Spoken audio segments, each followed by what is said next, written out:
Registrar, Dean of Students' Welfare, our distinguished resource person, esteemed deans, head of the departments, faculty members, staff, and dear students. Organized jointly by IQSC and IIC Sibsagar University.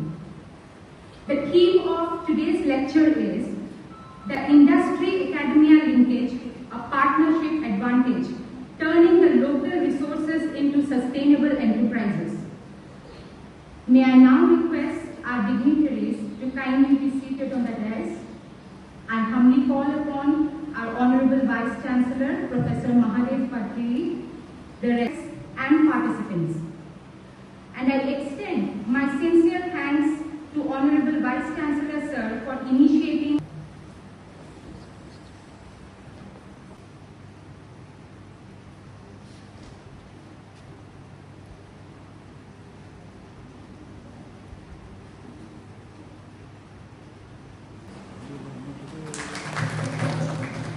A very good morning to all of you and namaskar.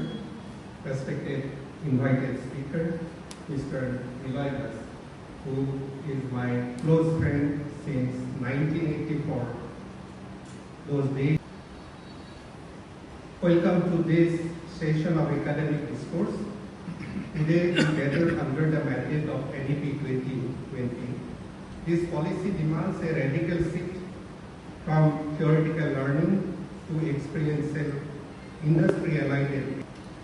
Good morning to all of you. Honorable Vice Chancellor of this University, Patri Sir, respected Srijat Nilay, Technical Advisor of NRL Numonigar, Academic Minister Mohanta. For us, because we are having a person from industry who will be interacting with us, exploring the avenues for some partnership between academia and industry. Actually, he is a very experienced person working in this field for last many years. He is a technical advisor, we all know, in our association. IIC, বিষয়ববীয়াসকল আৰু সমূহ শিক্ষক শিক্ষয়িত্ৰীবৃন্দ পোনপ্ৰথমতে মই নিজকে আজি সৌভাগ্যৱান বুলি ভাবিছোঁ ইয়াতে আহিবলৈ পাই আপোনালোকৰ এইখিনি সময় দিলা এই বিপৰীত পৰিস্থিতিত মোৰ চিনাকি পৰ্বত মোৰ বিষয়ে বহু কথা ক'লে সেইখন আচলতে মোক এইটো বিষয় দিয়া হৈছে চাওঁ মই কিমানৰ কি ক'ব পাৰোঁ আপোনালোকক চ' basically, as we all know, Northeast is the abundance of natural resources. All Seven Sisters is fully rich with all natural resources, below ground, above ground, waterland, wetland, forest, everything, minerals, whatnot, including our fossil fuel. But to turning these raw materials into a entrepreneurship or resourceful or commercial value, we need to have many more activities to transform them. Differential in terms of getting a finance from the financial institution. These are mandates of the government, its offerings. And at the time when they set up a company for complying all these quality requirements, they need to get some certificate like ISO certificates. Whatever cost is incurred by them, that is also reimbursed by government. That is free. So all these incentives government is giving, tax rebate is giving. Plus, they are binding the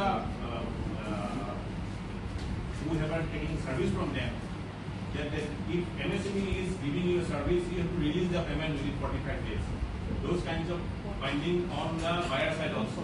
So that those industries doesn't. This is not very encouraging in Assam. So, and that is true for all India level. And this is another example I am giving. This manufacturing sectors where the factory works basically, which generates maximum employment.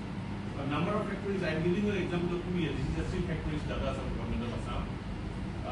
Your number of factories increased by 2.7% almost in 1 year, but employment has gone down almost by 9%. This may be because of automation, maybe because of AI now.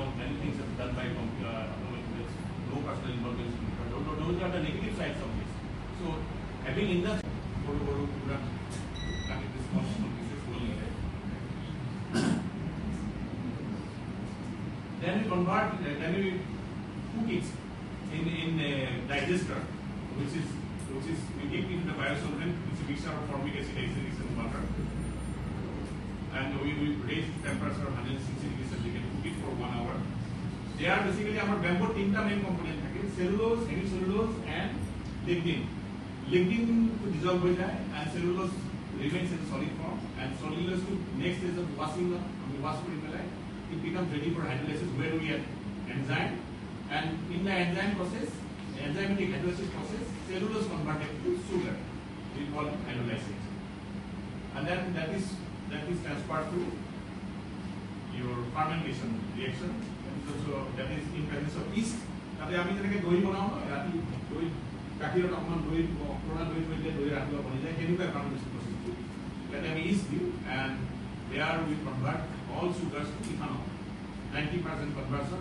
The process is the challenge is to convert it more to 97%. IIT Guwahati lab they can reuse this unused yeast in this process, thereby our makeup cost of yeast will be going down. All this part of academia, industry partnership. And then one ethanol is produced, that is produced giving you 9% ethanol, which is that 25,000 crores of rupees. So, and our per capita income is 1,85,000. But what does it reflect? GDP.